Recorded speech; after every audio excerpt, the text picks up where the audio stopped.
Olá, estamos de volta para mais um programa Entrevista aqui no seu canal de Web TV do Última Notícia. E o nosso entrevistado de hoje, Gustavo Prandini, do Partido Verde, que encerra o seu mandato como governante de João Monlevade e vai fazer um balanço deste período de 4 anos em que esteve à frente do município. Já, como sempre, nós estamos aqui também com o nosso amigo Marcelo Melo, que participa deste programa, ajudando a conduzir, ajudando a fazer os questionamentos aos convidados. Tudo bem, Marcelo? Tudo bem, Emerson? Tudo bem, amigo telespectador? Como o Emerson anunciou, estamos aqui hoje com o prefeito, que está encerrando hoje, essa semana, o seu mandato de 4 anos e fazer um balanço, alguns questionamentos, né? A gente agradece a presença para que a população de Monlevade conheça mais um pouco, né? Gustavo Prandini, que está deixando o município de Monlevade como governante, voltando às suas atividades profissionais. Tudo bem, Gustavo? É um prazer ter conosco. Bom dia, Emerson. Bom dia, Marcelo Melo. Agradeço a oportunidade aqui no Última Notícia e estou à disposição para que nós possamos ter um bom bate-papo. Com certeza. Gustavo, falando de forma mais geral do seu governo, como você avalia esse governo? Eu queria que você falasse um pouco das dificuldades que você teve, também das realizações. A gente viu que você está trazendo um documento que é do Partido Verde, mas que faz referência ao governo, falando das realizações nesses 4 anos. Queria te deixar à vontade para começar essa entrevista fazendo uma autoanálise do seu governo nesses 4 anos. Bom, Emerson e Marcelo, como vocês podem ver nesse jornal que é do Partido Verde, o partido se propôs a fazer esse balanço exatamente porque foi a primeira experiência do Partido Verde Monlevade como governo. E aí, como diz a capa do jornal, nossa análise e nosso sentimento que foi um governo de muito trabalho e superação. Evidentemente que também tivemos falhas, desafios enormes, mas assim, o apanhado geral, quando a gente olha para trás, são uma das realizações que ficam. Eu acho que em todos os setores, se nós começarmos a fazer uma análise, nós percebemos que nós trouxemos benefícios para a cidade. Se nós começarmos, então, a analisar, por exemplo, na infraestrutura urbana, tá aí, hoje, os acessos da cidade, por exemplo, de Bela Vista para cá, todo recapeado. Você desce na Cândido Dias, que historicamente virava um queijo suíço, está recapeada. Fora as outras ruas todas que nós fizemos asfaltamento, que foi um conjunto aí de praticamente 60 ruas e avenidas. O bairro Cidade Nova era poeira, as ruas eram de terra. Hoje você tem calçamento, na entrada do bairro tem ali o asfaltamento. Então, estou dando um exemplo específico de um bairro que nós tiramos de uma estrutura inexistente para poder fazer a rede de esgoto e fazer o calçamento. Nós pegamos aí a área social. Nós implantamos em parceria com a Caritas Diocesana um projeto essencial para as crianças e adolescentes, que é o projeto Florescer. Nós avançamos muito no CRAS e no CREAS, que são os serviços de referência para assistência social vinculados ao governo federal. Nós reestruturamos todo o programa de Bolsa Família aqui, com recursos obtidos junto ao governo federal. Nós também reativamos os conselhos municipais, como da terceira idade, e nunca teve tanta movimentação dos grupos de terceira idade dos bairros, inclusive da união entre eles, com atividades constantes. Nunca teve tanta atividade para aquelas pessoas que estão numa fase da vida que precisam de ter exatamente o convívio social para ainda continuarem tendo motivação, tendo oportunidade de lazer. Então é muito satisfatório quando a gente vê o resultado dessa área também de terceira idade. Então, na área social, nós estamos deixando construída e pronta, com os equipamentos todos, uma cozinha comunitária na região do Estrela d'Alva, bairro Santa Cecília, aquele entorno ali, uma cozinha comunitária que tem condições de atender mais de 300 pessoas por dia. E é um projeto importantíssimo, também vinculado ao Ministério do Desenvolvimento Social e Combate à Fome. Foi através de uma emenda parlamentar do deputado Zé Fernando em uma reunião com o então ministro Patrício Ananias. Essa cozinha comunitária ela vai ter oportunidade de se promover cursos também para que aquela comunidade ali também tenha capacitação profissional. Então não é meramente fornecer uma alimentação a preço de custo, é também qualificar as pessoas e abrir oportunidades profissionais. Né? Então isso na área social. Né? Então você pega na questão do departamento de água e esgoto, quem visitar hoje a sede do DAI na captação lá nas Pacas, vai verificar que é uma outra estrutura do que nós pegamos. Né? Nós duplicamos as redes adutoras, foram em torno de 5,5 km de redes adutoras. Então, tivemos momentos críticos esse ano? Sim, porque não se faz omelete sem quebrar ovos. Né? Então, assim, tivemos problemas, tivemos desafios, teve que abrir as ruas, dar poeira, teve momentos de parada do sistema para poder fazer as obras, e aí faltou água mais do que o normal já faltava, mas não é de hoje que faltava água, antes era sempre, né, de muitos anos que sempre pontualmente faltava água. Por causa das obras, somaram-se algumas paradas no sistema, e aí causou um transtorno muito grande esse ano. Mas estamos deixando preparado o sistema para o crescimento da cidade do ponto de vista da construção civil para os próximos 15 anos. Né? Então são obras que não eram feitas desde a época do Germino Loureiro, do Bill.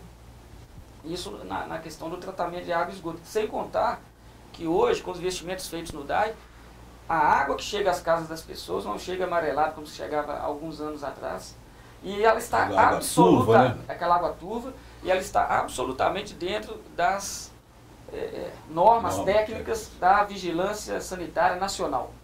Porque foram feitas também alterações no tratamento para que nós estivéssemos dentro do padrão exigido pelo governo federal hoje. Então, se nós olharmos para o lado da saúde, que também é muito questionado, e é no país todo, é um grande problema a questão para os municípios, até porque a sobrecarga é toda para os municípios, ao invés de ter uma repartição igual com os estados e com a União, né? Sobra para o município. Então, nós colocamos para funcionar um centro de especialidades odontológicas que fez os mais diversos tratamentos que antes somente na rede privada o cidadão mais simples teria acesso, do ponto de vista da saúde bucal.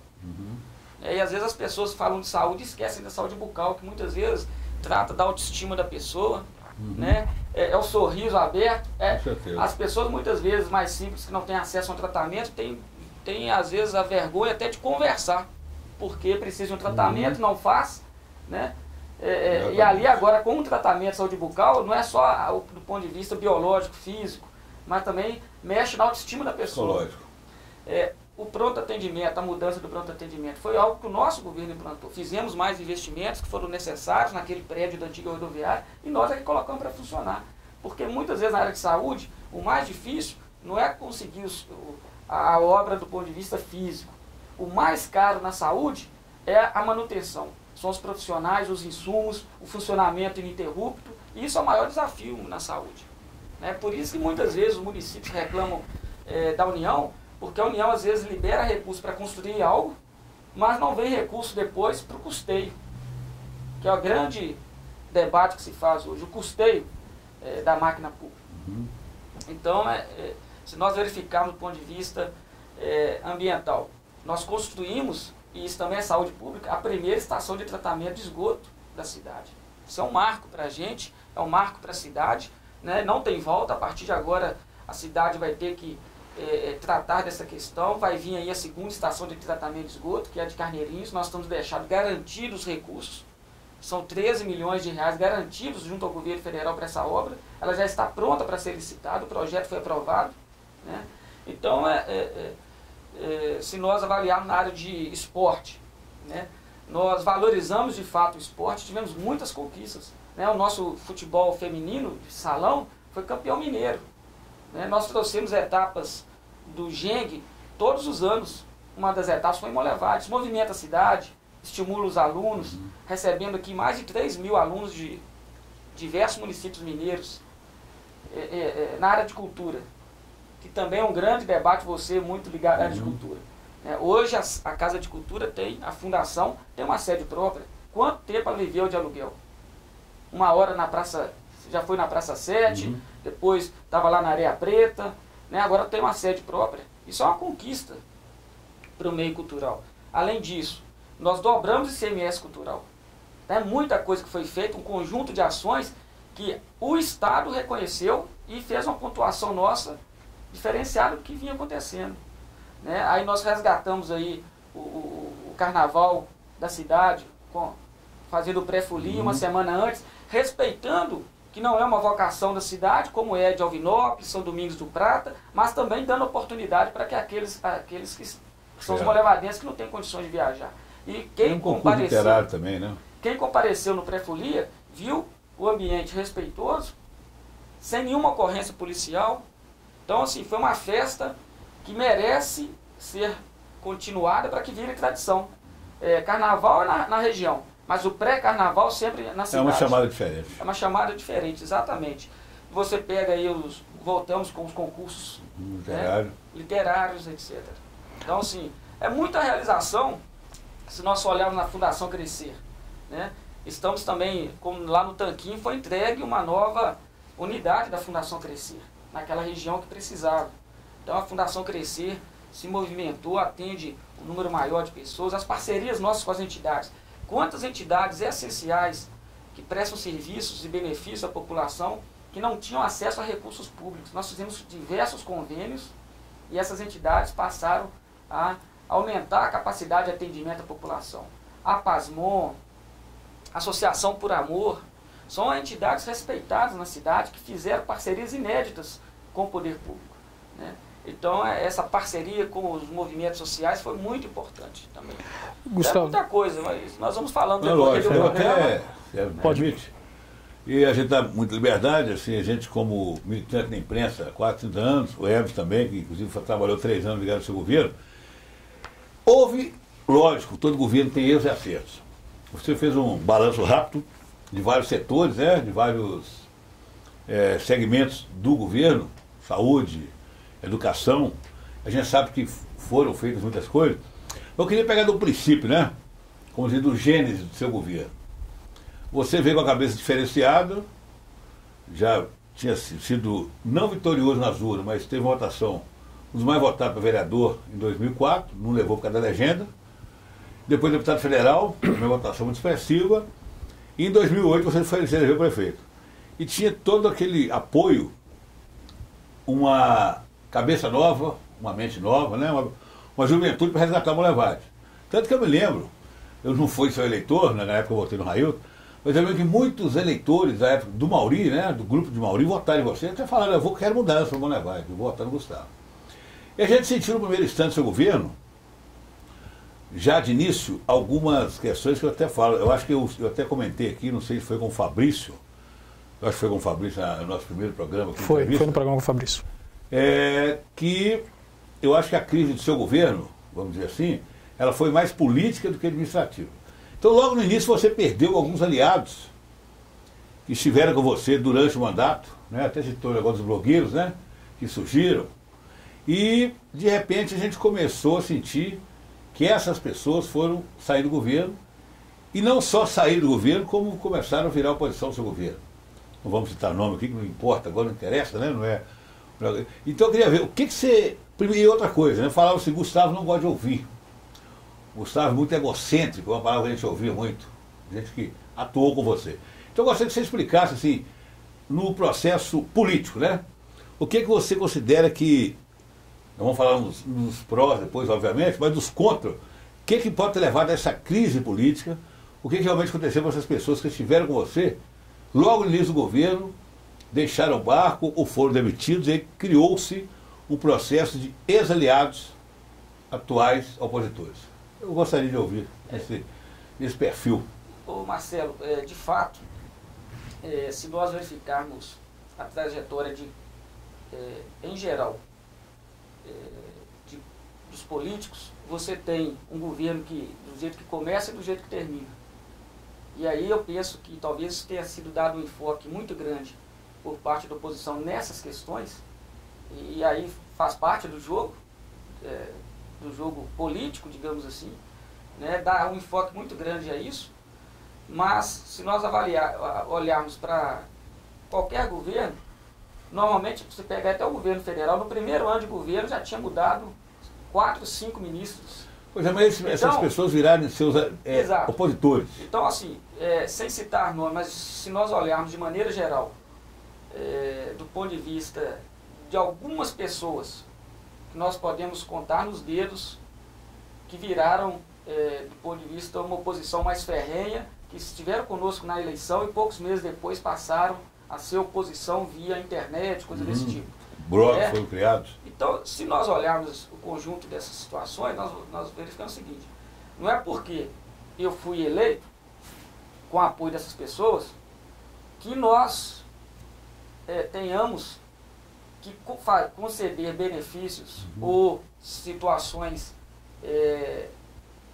que são situações não corretas de espaço de poder ou de benesses, porque me apoiaram, né? Aliás, o discurso sempre foi que nós tínhamos que mudar exatamente isso na política. Agora, se em determinado momento pessoas que queriam aproveitar-se do poder público, além daquilo que era o compromisso com o interesse público... Então você acha que as pessoas queriam, eu quero o meu, mas não quero o coletivo? Eu estou dizendo que a minha atitude foi de não permitir esse tipo de situação.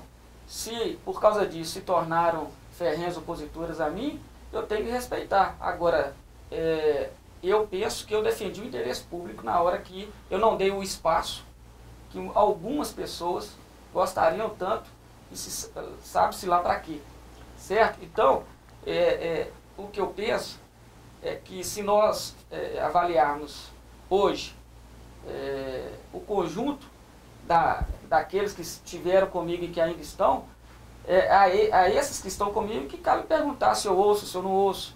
Porque, mas você se considera nesse termo um prefeito centralizador? Não considero, sabe? Porque eu sempre tive reunião com o secretariado como um todo. Agora, de um grupo de pessoas, como eu disse, que alguns, ou talvez todos, eu não sei exatamente a quem a gente está se referindo, não vamos, né? Claro. Vamos tornar a coisa mais coletiva, né?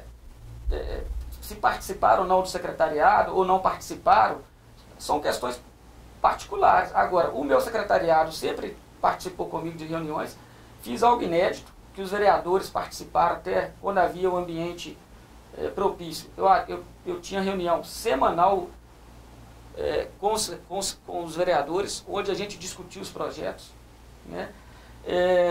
Nós tivemos negociação coletiva com o sindicato, em que eu tive que participar em algum momento da mesa, diretamente, e eu ajudei na negociação muitas vezes, por causa das dificuldades econômicas, etc. Eu entrei junto à equipe que estava, porque você monta duas equipes, participei junto.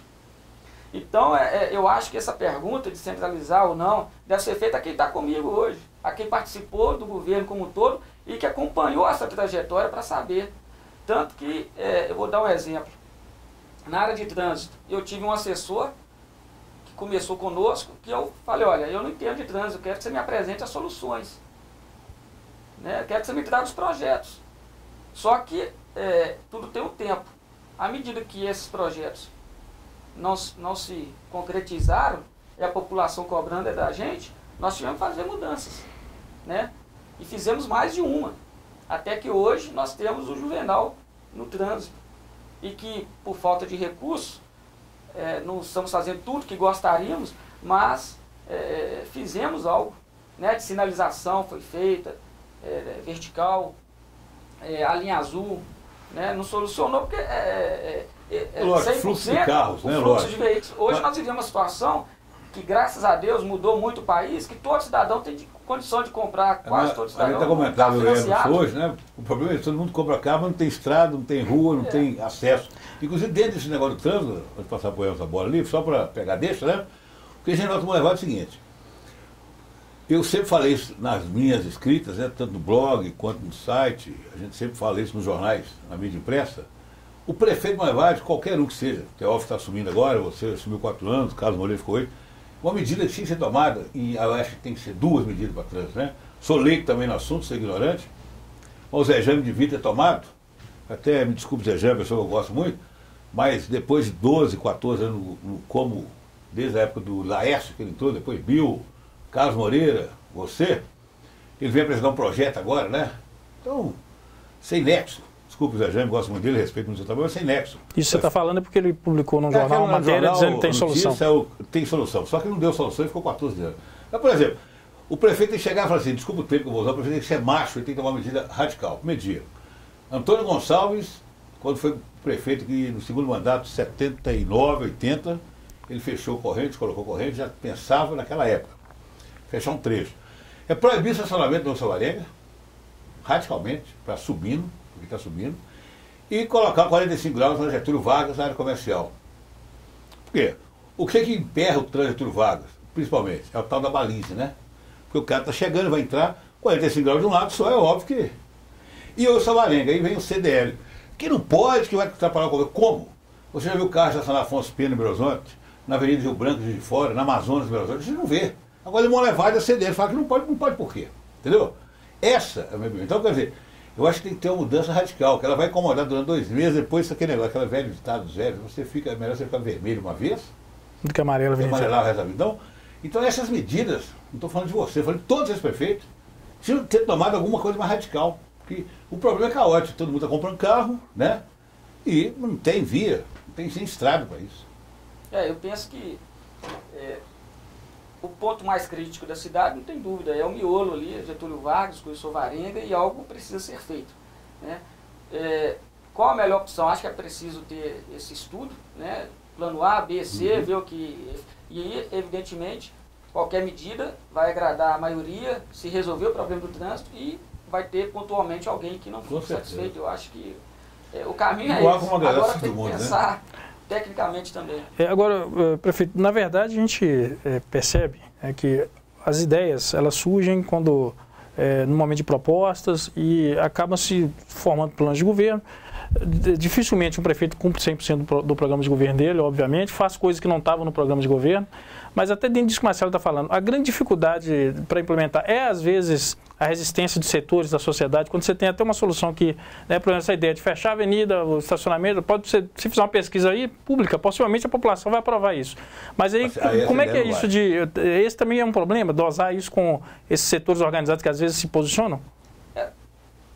Também, quando se trata de questões polêmicas que envolvem um segmento, como no caso você mencionou, essa questão da CDL, se posicionar contra, é um caso, existem outros. Eu acho que hoje, eu penso que talvez fosse melhor um mandato de 5 anos ou alguma coisa assim, sem reeleição, ou coisa desse tipo, porque é natural que qualquer governo, quando se propõe a fazer um governo e depois buscar uma reeleição, a partir do momento que se aproxima o ano eleitoral, ele tem que pensar no conjunto de forças da sociedade, o conjunto de forças partidárias, conjunto de forças sociais, e aí, à medida que se aproxima esse período, vai ficando mais difícil para qualquer governo tomar medidas que rompa, em algum momento, com os interesses específicos, às vezes, para no trânsito. A CDL tem força política, a CDL tem uma diretoria, a CDL tem ali seus milhares de associados. Então, o momento mais propício, não há dúvida, é sempre o início de um governo. Exatamente. É sempre o início de um governo, né? E não tem jeito. O jogo político, como funciona hoje no país, a legislação eleitoral, a composição de forças, a questão de coligações, leva todos aqueles que estão na disputa política, aí sim, pensando nesse desgaste que pode gerar determinadas medidas quando se aproxima o período eleitoral. Natural. É natural. A medida, eu vou ter que ser simpático aqui para não perder o voto dali. Por aí. Funciona assim. É o ideal de forma alguma. Por isso que muitas vezes essas medidas têm que ser feitas exatamente logo no início. Né? Então, ou até que haja um amadurecimento mais amplo da sociedade como um todo, da classe política como um todo, né? E eu acho que está caminhando assim, aos poucos. Né? É um processo lento também. Mas você está mencionando dessas dificuldades aí do governo, etc. Nós tivemos, desde o início, não foi só aquela questão de poucas pessoas que saíram ou não do governo e se tornaram fortes opositores. Né?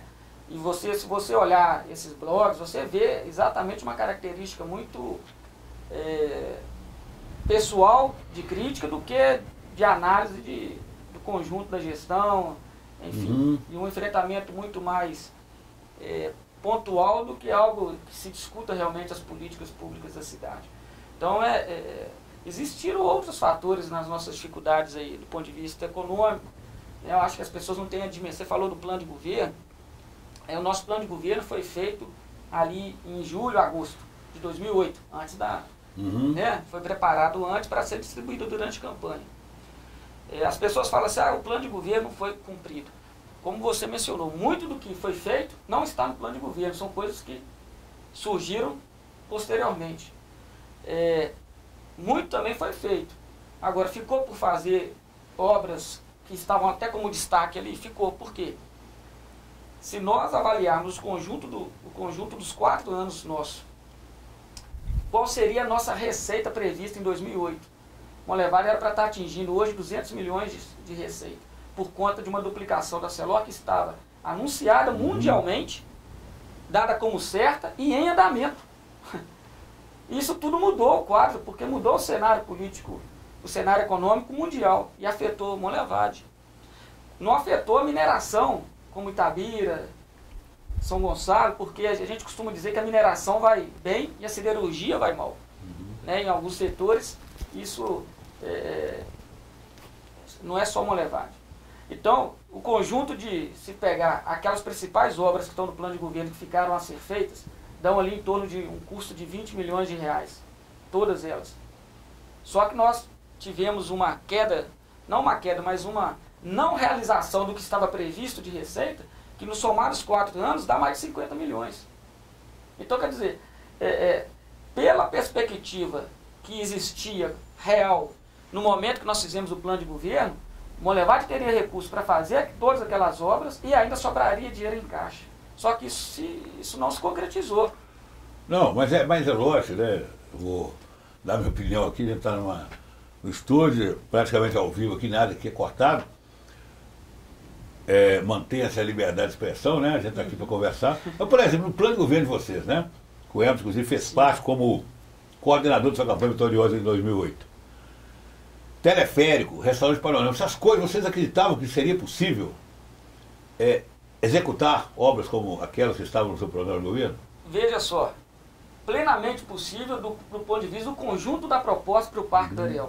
Certo. Hoje o Parque do Areião já tem iluminação, calçamento, pistas de caminhada. Estamos construindo lá, com uma emenda parlamentar, foi iniciada a obra do Memorial do Aço. Então, qual era a ideia? Que aquele conjunto ali, e nesse conjunto, um dos aspectos seria o teleférico, né, que foi objeto aí de crítica, seria algo dentro de um conjunto de realizações do Parque do Areião para que ele se tornasse um parque ambiental, de lazer, de espaço de convívio das pessoas, das famílias monlevadenses, onde toda a cidade e também os vizinhos, né, a gente estimularia o turismo na cidade usando o Parque do Areião para as mais diversas atividades.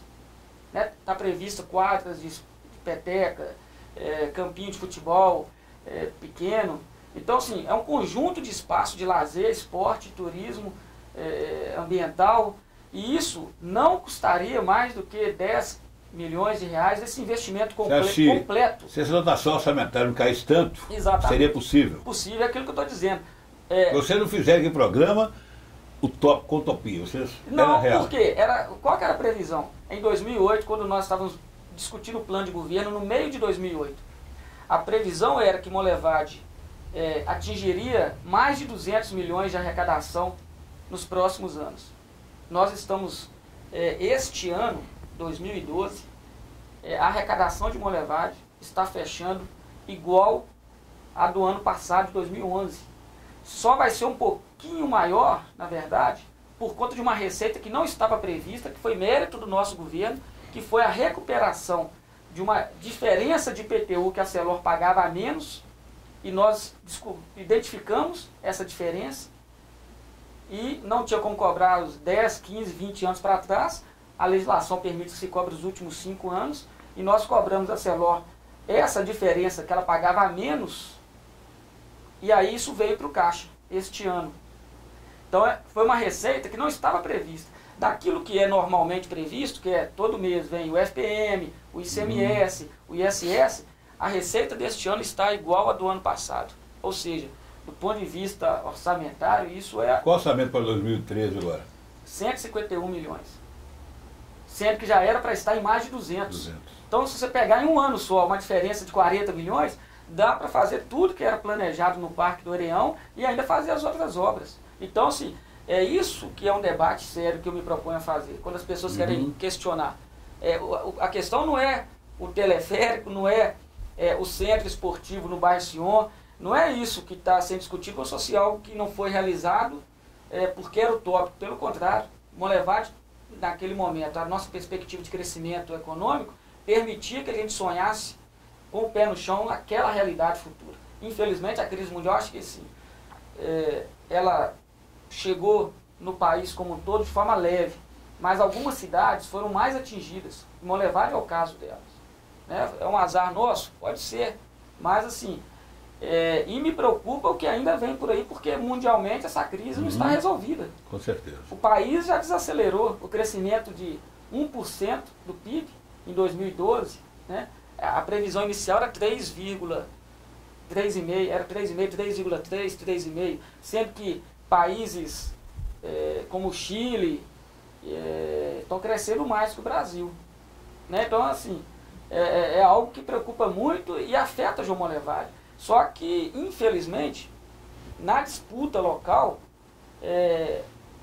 existem aqueles que não querem fazer um debate sério, querem aproveitar de uma situação para fazer uma oposição, às vezes rasteira, que só interessa muitas vezes o momento político ali, de conseguir que a opinião pública se volte contra o nosso grupo, ganhar a opinião pública para vencer a eleição. Só que se nós fizermos uma análise fria, um debate frio, do ponto de vista do que realmente aconteceu em Monlevade nos últimos anos, são essas as dificuldades. Agora, você acha que, só para pegar o gancho, né, para falar mais que o âncora hoje, é porque está lançando esse debate aqui, eu estou achando interessante, mas, por exemplo, você disse que algumas entidades, algumas instituições, algum grupo de fazer muita oposição. Sem citar nomes, A, B ou X, não interessa, não é nossa função aqui. Ou você acha, por exemplo, que a imprensa Monlevade, X, Y, Z, não interessa, parte dela, você acha que contribuiu muito para o seu governo hoje sair com essa rejeição? Olha, faz parte que quem é oposição faça oposição, não há dúvida, né? A imprensa tem que fiscalizar, tem que acompanhar qualquer governo.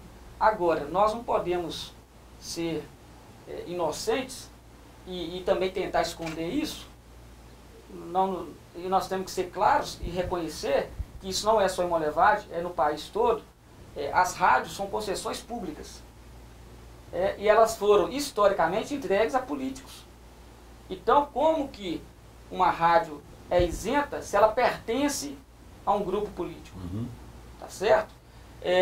Você tem no meio jornalístico pessoas que trabalham nas campanhas, fazendo campanhas, enfim, coordenando campanhas.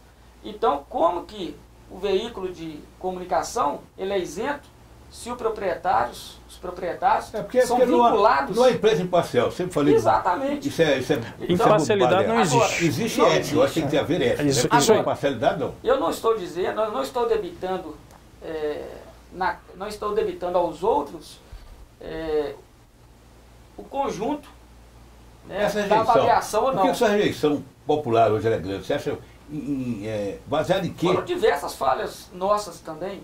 Né? Eu penso o seguinte, considerando as variáveis desfavoráveis do ponto de vista econômico, do ponto de vista político nosso, nós fizemos um governo, como eu disse, de trabalho e superação. Agora, pelas condições desfavoráveis. Não superamos dentro do que foi possível nós fazermos. Agora, tivemos também falhas e perdemos a disputa política na cidade.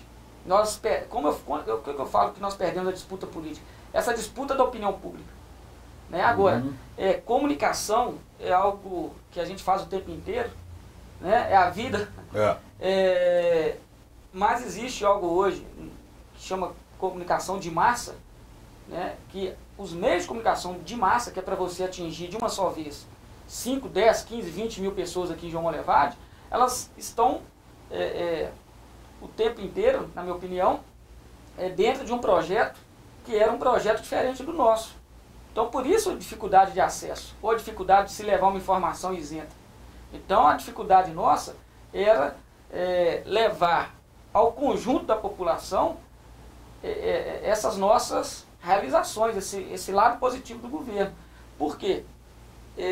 Quando a gente se reúne com os conselheiros municipais, quando a gente se reúne com uma entidade, quando a gente pode aqui bater papo, você vai ter sua posição, claro, mas você vai reconhecer.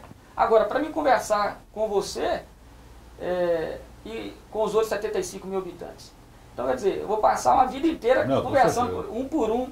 Então é diferente, a gente precisa de ter os meios de comunicação de massa, e os meios de comunicação de massa, no caso específico de Molevade, no meu entendimento, sempre fizeram parte, continuaram fazendo parte de um projeto novo. Desculpa, de um projeto que não era um projeto novo nosso. E esse projeto novo, evidentemente, enfrenta a resistência, né? O novo sempre cria uma reação. Né? Então, e a reação foi muito forte. Por quê? Porque, no fundo, do ponto de vista da conjuntura política, das forças políticas em Molevade, eu não estou falando só do Gustavo, mas disso que a eleição do Gustavo e aqueles que estavam com ele, que continuam com ele, representavam de novidade na cidade, representam ainda, de certa forma, não deixou de ser ameaçador, tanto para a direita quanto para a esquerda até então estabelecida. Porque, no fundo, mesmo partidos que coligaram conosco na eleição, nunca estiveram também realmente abraçados com o governo para ajudar no governo a acontecer. Por quê? Talvez por medo também de que junto comigo outras lideranças novas surgissem, e tem as questões sempre das vaidades pessoais, de pessoas que já estavam acostumadas a sempre serem elas a voz reinante na cidade, e que de repente, se o Gustavo, a eleição do Gustavo rompe com isso e abre uma janela para uma juventude começar a participar mais da política, abre uma janela para as pessoas também acreditarem, olha, é também possível outras candidaturas, outras pessoas se firmarem como lideranças novas. Isso tudo cria uma reação, entendeu? Temos que brecar essa turma, né? Nos chamaram de meninada, porque essa meninada vai amadurecendo, vai ganhando... também, né? Até antes de... Entrando nessa questão até que é uma questão que a gente precisa perguntar em relação à questão do PT, né, que a gente está falando aqui, ainda não falou PT, mas é disso que nós estamos falando nesse momento. Mas até antes de perguntar, né, como é que você vê, né, que você está dizendo até um pouco da sua visão em relação ao PT, que foi uma coisa construída, né?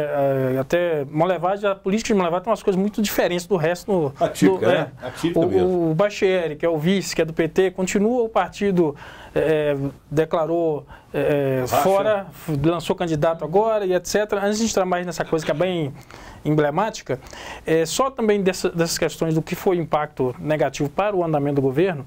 Normalmente qualquer prefeito que entra tem aquela coisa que não é combinada, mas é uma coisa que passa de 100 dias de tranquilidade, né? Os adversários vão ver como é que se estabelece e tal. Pausa e espera aguardar. Só que no seu governo, na verdade, você já entrou com aquele problema da crise política que o Marcelo bem falou em relação ao processo de cassação pelo problema de prestação de contas, que veio da diplomação, veio da dúvida de posse e depois da dúvida de continuidade do mandato. E o mandato está se encerrando hoje, ou seja, o processo da cassação não impediu o mandato de andar, mas essa certeza não havia no início. Isso também influenciou negativamente para o resultado? Sem dúvida.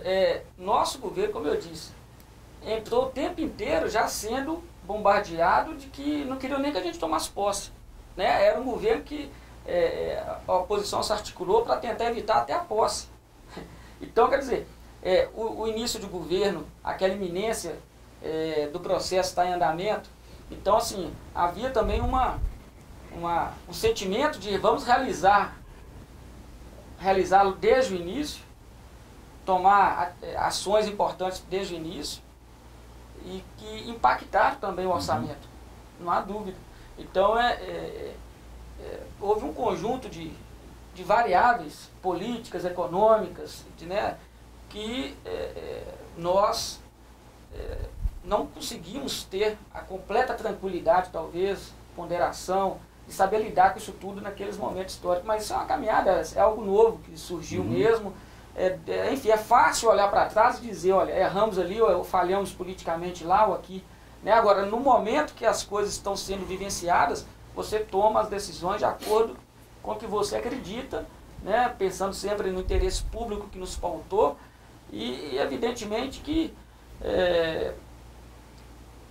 eu acho que, ao invés de ficar olhando para trás e pensar assim, erramos aqui, erramos ali, então houve esse conflito com A, com B, houve esse problema com o grupo X ou Y, eu acho que o mais importante é olhar, olha, o conjunto da obra, o que foi com tudo que aconteceu. Estamos deixando um legado de ações importantes, como eu disse, em diversas áreas. Tivemos problema também na questão orçamentária, na questão das dificuldades econômicas, tivemos, né? Mas é algo pontual que se resolve, né? Não é algo que compromete o futuro da cidade, pelo contrário, as obras sim que estão sendo deixadas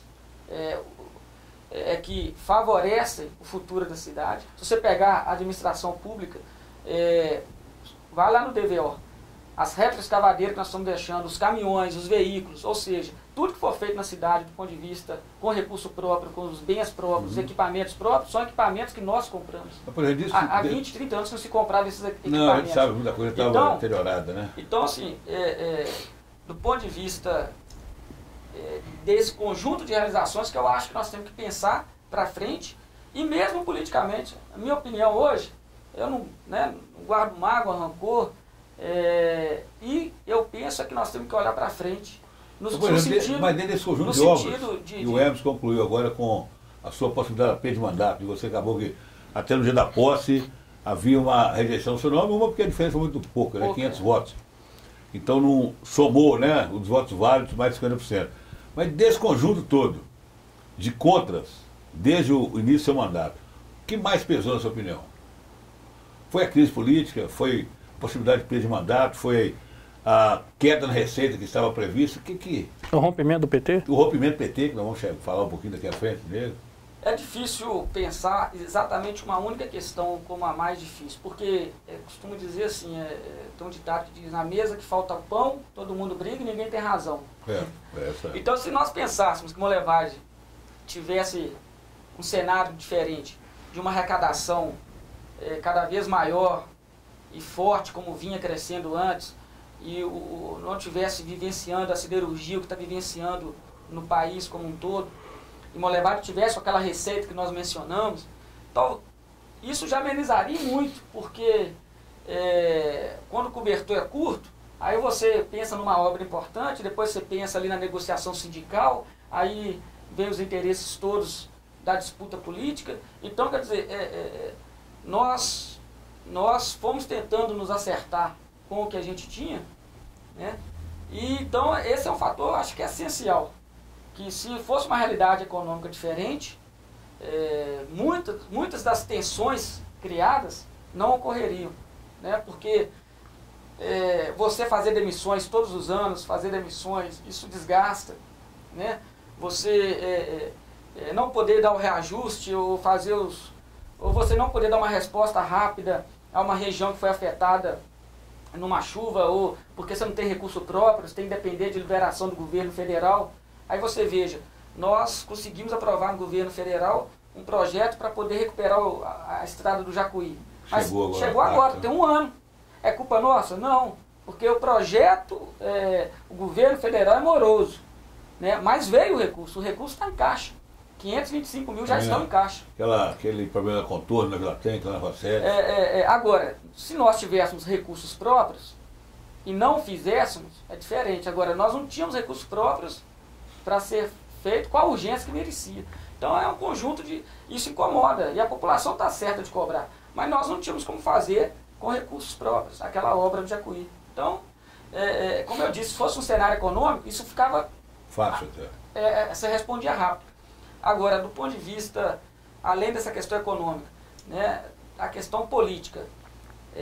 Nós, do Partido Verde, ganhamos, como você falou, um governo com uma trajetória curta na cidade. O partido existia há 7 anos, o partido, né?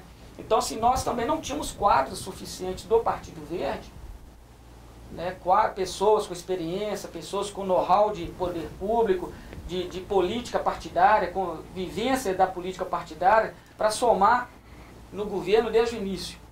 E aí, muitas vezes, aquelas pessoas que estavam no governo, mas por indicações de outros partidos, assim, já fragilizava o governo, porque era governo na hora que dava tudo certo e não era governo na hora que aquilo que eu até cheguei a deixar umas vezes como o próprio Belmar, né? Eu vou afundar o barco, vou sair antes do barco afundar. Ele notou no PT, foi isso. Por isso que eu não elejo exatamente uma situação como a que mais criou dificuldades para o governo. Foi um conjunto mesmo. Tem o lado econômico, tem o lado político, né? Então, assim, nós, não há dúvida, hoje temos um olhar diferente do olhar que nós começamos a governar. Você não chegou a ter muitos cabelos brancos no final, não? Mas isso é próprio da caminhada de cada um. Prefeito, a gente agradece, né, pela sua participação, a oportunidade de estar, né, fazendo esse bate-papo aqui conosco. E antes, das suas considerações finais, só mais uma perguntinha. Como é que vai ser agora para frente, futuro? Quais são os planos, né, inclusive seus, né, para atuação futura aí a partir de 1º de janeiro, quando você já encerrou o seu mandato? Bom, a partir de janeiro, além de alguns dias descansar também. Com certeza, né? Mas eu sou um profissional da advocacia, né? Sempre militei na advocacia. E as prioridades minhas são minha vida profissional e ainda minha vida familiar, dentro daquilo que nós ainda estamos vivenciando. Então, a minha prioridade é que eu e a Daniela possamos superar mais um desafio que nós estamos já, graças a Deus, superando, mas que a gente ainda tem uma etapa ainda pela frente e trabalhando, né? Buscando oportunidades profissionais, né? Então, não penso e não planejo e não vislumbro nada do ponto de vista político neste momento, porque não é a minha prioridade, né? Não é a minha prioridade e algo, se vier a acontecer em algum momento, que aconteça de forma natural. Eu me sinto realizado do ponto de vista pessoal, porque lá atrás, quando eu me propus a sonhar algo novo aqui para a cidade, com o Partido Verde, a gente conseguiu, né? Eu me elegi com todas as dificuldades à época. Com todas as dificuldades, a gente chegou lá. Nunca tive, né, padrinho político nem nada, né? Todo mundo conhece minha trajetória, sabe que nós fomos degrau por degrau conquistando o espaço na cidade e não foi uma eleição apertada, como você falou, mas nós vencemos. Fizemos um governo que também, entre falhas e acertos, eu penso que o conjunto da obra é muito positivo do que a gente está demonstrando aqui, inclusive nesse jornal do Partido Verde. Quando erramos buscando o interesse público, tentando acertar. Eu penso que é melhor você errar tentando acertar, pensando no interesse público, buscando o melhor para a cidade, do que ser omisso nas coisas. E eu sempre fui de ter posição, de buscar, de lutar, de brigar por aquilo que eu acredito. Então eu penso que isso é um legado que fica também, né, de que todo jovem, de toda pessoa na sua cidade pode, junto com outras, sonhar, acreditar e lutar por aquilo que acredita. Perfeito. E eu desejo aos molevadenses, né, um 2013 de muitas alegrias. Penso que nós temos condição de criar um novo ambiente político na cidade.